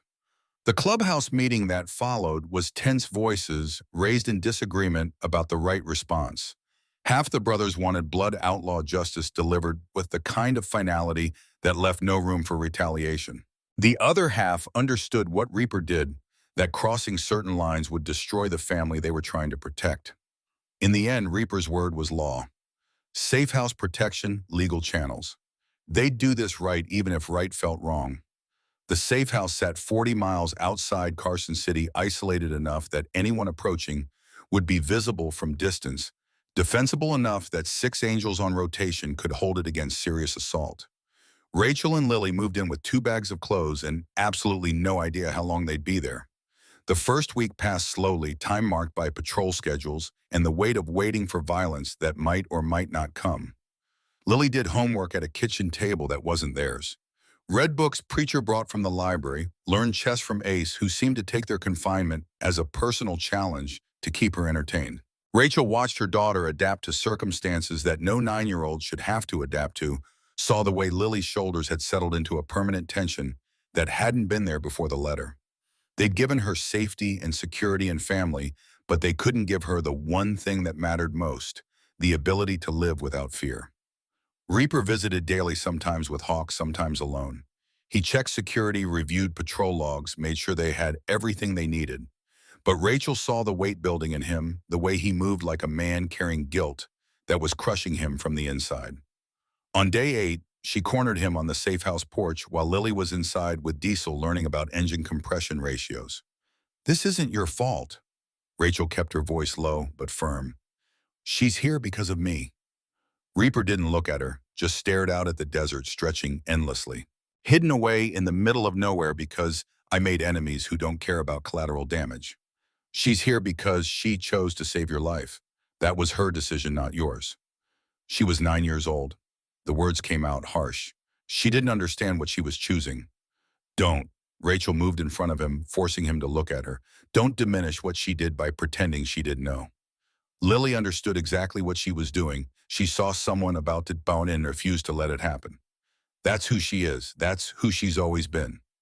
Reaper's jaw worked, emotion warring across his face. "I keep seeing Emma in her. That moment on 2nd Street when she ran toward me for just a second, it was Emma at 8 years old, and I thought maybe this time I could." He cut himself off, shaking his head. "This isn't about Emma, I know that, but it doesn't change what I owe Lily. What you owe her is being present, being real, not hiding her away like she's something that needs protection from the world." Rachel's voice gentled slightly. "She needs you to let her live, Reaper, even if living is scary." Before he could respond, gunfire shattered the afternoon quiet. The attack came from the northwest, 4 vehicles approaching fast, with shooters leaning out windows. Diesel was moving before the first shot finished echoing, tackling Lily to the kitchen floor while shouting for Rachel. Ace grabbed Rachel, hauling her toward the reinforced back room while Preacher returned fire from the front window. Outside, Reaper and Hawk were already engaged, using the porch supports for cover, while bullets punched through wood and shattered glass. The Angels on perimeter patrol came racing in on motorcycles' engines, screaming, adding their firepower to the defense. Rachel couldn't see, Lily couldn't hear her through the chaos of gunfire and shouting and the high whine of bullets ricocheting off metal. Every maternal instinct screamed at her to find her daughter, protect her daughter, die for her daughter if that's what it took. Then she saw movement through the kitchen window. Marcus Kane flanking around the building's blind side with a rifle, positioning himself where none of the defenders could see him. Where Reaper stood exposed on the porch, focused on the frontal assault, completely vulnerable. And Lily saw it too. Rachel watched her daughter break free from Diesel's protective hold, watched Lily run for the back door with the same desperate certainty she'd shown on 2nd Street. Watched history repeat itself as Lily burst outside screaming, "Dad, behind you!" Reaper spun, saw Marcus raising the rifle, and in that split second, when everything hung in balance, 3 things happened simultaneously. Marcus fired, Reaper fired back, and Lily threw herself at Reaper's legs with all her weight. The bullet meant for Reaper's chest grazed his shoulder, instead spinning him sideways. Marcus Kane went down hard, Reaper's shot finding center mass with the accuracy of someone who'd been shooting since before Lily was born. And Lily, small, brave, impossible. Lily hit the ground in a tangle with Reaper, both of them crashing into the porch while gunfire continued around them. The Vipers broke and ran when their leader fell. The remaining Angels gave chase, engines roaring after fleeing vehicles. But Rachel's entire world had collapsed down to the porch where her daughter lay unmoving beneath Reaper's protective bulk. "Lily!" The scream tore out of her throat, raw enough to hurt. Reaper rolled off immediately, hands running over Lily with frantic efficiency, checking for blood, for wounds, for any indication that history had repeated itself completely. Lily was breathing, eyes wide and shocked, but aware no visible injuries beyond the impact of hitting the deck. "Are you hit?" Reaper's voice cracked on the question. "Lily, are you hit?" "No." Small voice shaking but functional. I'm okay. Are you? Reaper looked down at his shoulder where blood was spreading through his shirt, looked back at Lillian, something in his expression broke completely. He pulled her against his chest with his good arm holding her, like maybe if he let go, she'd disappear. And Rachel heard him making sounds that weren't quite words, but carried every emotion he'd been holding back for 3 months. I couldn't let you die. Lily's voice was muffled against his vest. Not again. Again. The word came out strangled. On 2nd Street, I saved you. Today, I saved you again. She pulled back enough to look at him, and Rachel saw her daughter's face doing something complicated. Like it would have been wasted otherwise. Like I took that first bullet for nothing if you died anyway. The logic was 9-year-old absolute, the kind of reasoning that made perfect sense to children and none at all to adults. But Rachel understood what Lily meant. She'd invested herself in Reaper's survival, had paid the price on 2nd Street, and watching him die now would negate everything she'd given. Reaper looked at this child who'd saved him twice, who'd thrown herself into danger again after knowing exactly what it cost, and whatever walls he'd been maintaining shattered completely. His hands were shaking, his voice broken when he finally managed to speak. You don't owe me your life, Lily. What you did on 2nd Street was brave. What you did today was... He couldn't find words adequate to the weight. I'm terrified and grateful and completely destroyed that you love me enough to do that. Why do you love me? Lily's question was pure, seeking understanding rather than reassurance. You barely know me. Reaper was quiet for a long moment, blood still seeping from his shoulder sirens audible in the distance. When he answered, his voice carried the kind of honesty that came from places people usually kept locked. Because you see me, and because you're trying really hard. Lily spoke before he could, her wisdom cutting through to something essential. My real dad didn't try. He just left. But you try even when it's hard, even when you're scared. That's what dads do, right? They try. The word dad hit Reaper like another bullet, visible in the way his entire body went rigid. Rachel saw him struggling with something huge, saw the moment when the walls he'd maintained for 20 years finally collapsed under the weight of a 9-year-old's acceptance. I had a daughter before you. The words came out rough, painful. Emma, and I didn't try hard enough. I let work be more important, let my father's expectations matter more, and I lost her. His voice cracked. She won't even talk to me. Lily absorbed this processing with the seriousness children brought to adult confessions. Maybe you won't lose me. Maybe you learned. Her small hand found his blood-stained and scarred. And maybe I'm not her. I'm me. And I choose you. Not because you're perfect, because you try. Something in Reaper's chest broke open then, all the grief and guilt and desperate hope he'd been carrying, spilling out in the space between them. You can stop trying to be perfect, Dad. I just want you to be you. Dad. The second time she'd said it, this time deliberately with full awareness of what it meant. Reaper pulled her close again, his face buried in her hair, and Rachel heard him making sounds that might have been song or prayers, or both. The police arrived to find Marcus Kane dead, 3 vipers in custody, and a 9-year-old girl who'd saved the same man twice, explaining to Sergeant Walsh exactly what had happened. Walsh looked at Lily, looked at Reaper, being patched up by Tiny who had battlefield. Medic training looked at the scene of violence that could have been massacre, and sighed the sigh of a cop who knew exactly how this would get written up. Self-defense, not a question, a statement. They came to you, you defended your position. That's what happened. Hawk's voice was flat, daring Walsh to contradict the obvious truth. Walsh nodded, made notes, collected statements. The law had handled what it could handle. The angels had handled the rest. And in the messy intersection between legal and outlaw justice, a 9-year-old girl had proven twice that courage didn't require size or age, just the willingness to act when action mattered most. 2 weeks later, Reaper asked Rachel if they could talk. Not at the safe house, not at the clubhouse, somewhere neutral, where the weight of what he was about to say wouldn't be complicated by location. They drove into the desert at sunset, pulled over at an overlook where the valley spread out below them in shades of orange and purple and gold. I've been thinking. Reaper kept his hands on the steering wheel even though the engine was off. About that day, about all the what-ifs. Don't, Rachel's voice was sharp. I can't think about what might have happened. I don't mean bad what-ifs. I mean good ones. He turned to look at her finally. What if Lily hadn't been there, hadn't been brave? I'd be dead. Never would have met you two, never would have seen her grow into this incredible kid, never would have been part of something that actually matters. Rachel felt her throat tighten. You matter to us too. You didn't just give us safety or money. You gave us belonging. You gave us you.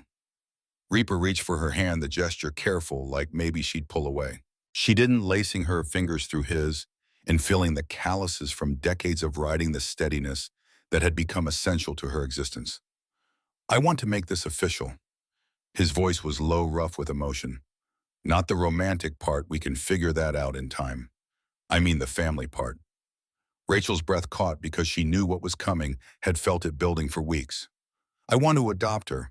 Give her my name if she wants it. Make sure she's protected if something happens to me. He looked at Rachel directly. I know I'm broken. I know I've got a daughter who won't speak to me. I know I just killed a man in front of Lily. But I love her, and I'll spend the rest of my life trying to be the father she deserves. The admission hung between them, raw and honest, and carrying the weight of everything Reaper had failed at before. Rachel thought about 20 years of him running from Emma, thought about 3 months of him showing up for Lily, thought about the difference between men who promised and men who performed. You think I don't see how hard you try? Rachel's voice was gentle. You think I don't notice you still flinch when she calls you dad? That's not weakness, Jackson. That's proof you care enough to be scared. She squeezed his hand. Yes, adopt her. Be her father. Just promise me you'll keep trying even on the days you think you're failing. Especially then. I promise, Itemo. No hesitation. I won't run from her like I ran from Emma. I'll stay even when it's hard. Especially when it's hard. Rachel leaned in and kissed him, then the first time she'd initiated contact.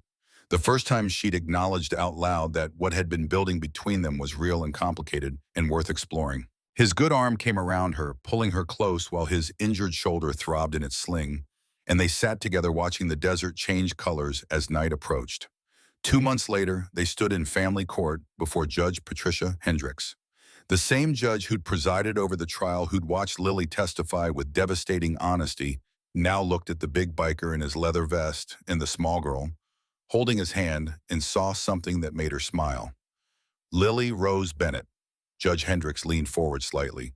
Do you understand what adoption means, that Jackson Steele would become your legal father?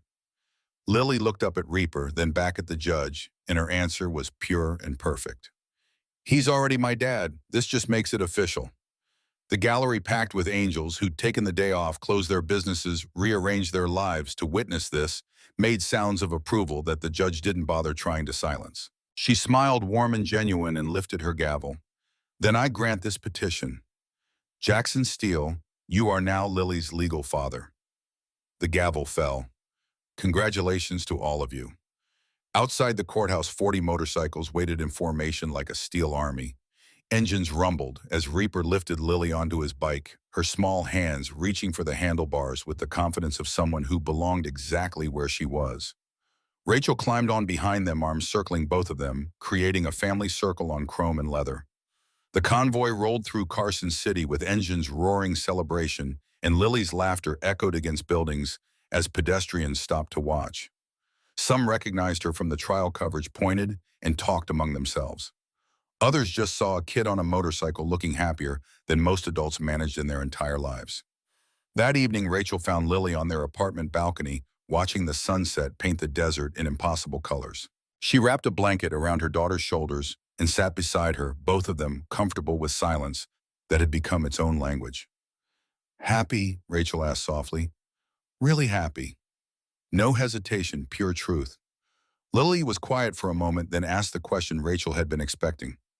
Mom, if I hadn't pushed Dad that day, do you think we would have found each other anyway? Rachel thought about fate and coincidence and the strange magic of being in the right place at the right moment with the right courage. I don't know, baby. I honestly don't know. But I'm glad we didn't have to find out another way. Me too. Lily leaned her head against Rachel's shoulder. I'm glad I was brave. Even though it hurt, even though I was scared, because now we have them and the brothers and a whole family. We're not alone anymore. Rachel's throat went tight. No, sweetheart. We're not alone anymore. Inside the apartment, they could hear Reaper moving around the kitchen, trying to cook dinner, 4 months of practice, and he still couldn't quite master the basics. The sound of pans clattering and his muttered cursing made Lily giggle, the sound pure and perfect. Tomorrow would be normal. School, work, club responsibilities, physical therapy, follow-ups, grocery shopping, homework battles. The everyday pieces of life that constituted family. But beneath it all was something that hadn't existed 4 months ago, safety, belonging, love that didn't come with conditions or expiration dates. 3 days later, a letter arrived at the clubhouse. Seattle postmark addressed to Jackson Steele in handwriting that made Reaper's hands shake when Hawk brought it to him during a routine meeting. He stared at the envelope for a full minute before opening it, and Rachel, who'd been there dropping off Lily for afternoon chess lessons with Ace, watched the color drain from his face as he read. The letter was short. The handwriting, Fornan, I'm calling you that because Lily said I should. Yes, she found me. Wrote me a letter 6 months ago, told me about you saving her life, about you adopting her, about how hard you try every day to be a good father. She said something I haven't been able to stop thinking about. He's not perfect, but he's present, and that's what matters. I've spent 20 years hating you for not being present when I needed you. Lily made me realize I've spent 10 years as an adult refusing to let you be present now. I'm not ready to meet yet. Maybe not for a while, but I wanted you to know I see you trying, and maybe someday that will be enough. Keep being present for Lily. She deserves it. And maybe, eventually, we can talk. Emma. Reaper couldn't read the last paragraph out loud, his voice breaking on Emma's name. Rachel took the letter and finished reading while he stood there trying to remember how to breathe. When she looked up, she saw Lily standing in the clubhouse doorway, having heard enough to understand. Did she write back? Lily's voice was small but hopeful. Reaper nodded and unable to speak. Lily crossed the room and hugged him, her small arms around his waist, and whispered something that broke him open completely. See, people can change. She just needs time. In that moment, Rachel understood what Lily had done. She hadn't just saved Reaper's life on 2nd Street. She'd given him back the daughter he'd lost, given him hope that trying eventually mattered, given him proof that broken men could heal if someone believed in them enough to make them believe in themselves. 1 year after the shooting, Lily Rose Steele officially, legally, permanently stood in the Angels clubhouse, surrounded by brothers who'd become uncles, watching her father accept an award from the Carson City Sheriff's Department for his cooperation during the Vipers prosecution. The irony of a Hells Angels president receiving official recognition wasn't lost on anyone, but Sergeant Walsh presented the plaque with genuine respect. To Jackson Steele and the Carson City chapter for protecting one of our youngest citizens and demonstrating that family comes in all forms. The gallery of bikers erupted in applause and whistles, and Lily watched her father accept the award with the kind of uncomfortable grace of someone who'd never expected recognition for doing what he considered basic decency. That night, sitting on the apartment balcony under stars that seemed closer in the desert than anywhere else, Lily asked her father about Emma. Do you think she'll come visit someday? Reaper was quiet for a long moment, his arm around Lily's shoulders. Maybe. I hope so. But even if she doesn't, I've got you. And that's more than I deserve. You deserve good things too, Dad. Lily's wisdom was 9-year-old absolute. You try really hard. That should count for something. It does. His voice was rough. It counts for everything. Inside, Rachel was packing Lily's new purple backpack for school tomorrow, the one with patches from Angels chapters across the country. Next to it sat an unopened package, a gift Reaper had been preparing for Emma, waiting for the day when she was ready to receive it. Inside was a photo album documenting Lily's first year as his daughter, proof that he'd learned how to show up, how to be present, how to choose family over everything else. The phone rang. Rachel answered it, her voice carrying surprise. Jackson, it's for you. Seattle area code. Reaper's hand shook, taking the phone. He walked to the other room for privacy, but Lily and Rachel heard his voice crack on a single word. Emma. The conversation lasted 20 minutes. When Reaper emerged, his eyes were red, but his expression carried something Rachel hadn't seen before: hope, without the weight of guilt crushing it. She wants to meet. His voice was unsteady. Just coffee, just talking. She's not promising anything, but she's willing to try. Lily launched herself at him, hugging with all her strength. See, I told you people can change. Rachel joined them, creating a circle of three that had started with blood on 2nd Street and transformed into something that couldn't be or measured but felt like everything that mattered. Outside, 40 motorcycles stood guard in the parking lot, engines cooling in the Nevada night. The Death's Head patches reflected streetlights, leather and chrome, and decades of brotherhood. They'd protected Lily, adopted Rachel, and witnessed Reaper's transformation from a man running from his past into someone capable of building a future. Found family forged in violence but sustained through choosing each other every single day. Imperfect, complicated, real in ways that bloodlines alone could never manage. Lily Rose Steele, 9 years old, going on ancient, stood between her mother and father and understood something essential about how the world worked. Courage wasn't the absence of fear. It was acting despite fear, trying despite failure, loving despite the risk of loss. She'd saved a stranger on 2nd Street and gained a father. She'd saved him again at the safe house and proven that some bonds couldn't be broken by bullets or blood or anything except the choice to walk away, and she'd never make that choice. The purple backpack by the door carried textbooks and art supplies and the weight of belonging. The scar on her shoulder had faded to silver, visible reminder of the moment everything changed. The family she'd chosen and been chosen by stood solid around her, imperfect and trying and present in all the ways that mattered. Tomorrow would bring school and homework and the ordinary challenges of being 9 years old. But tonight, under Nevada stars, with a father who showed up and a mother who'd learned to accept help and a ghost of a sister who might someday become real, Lily understood what home actually meant. Not a place, not blood, but the people who saw you when the world looked away, who stayed when leaving was easier, who tried even when perfection was impossible. That was family, that was everything, and it was enough.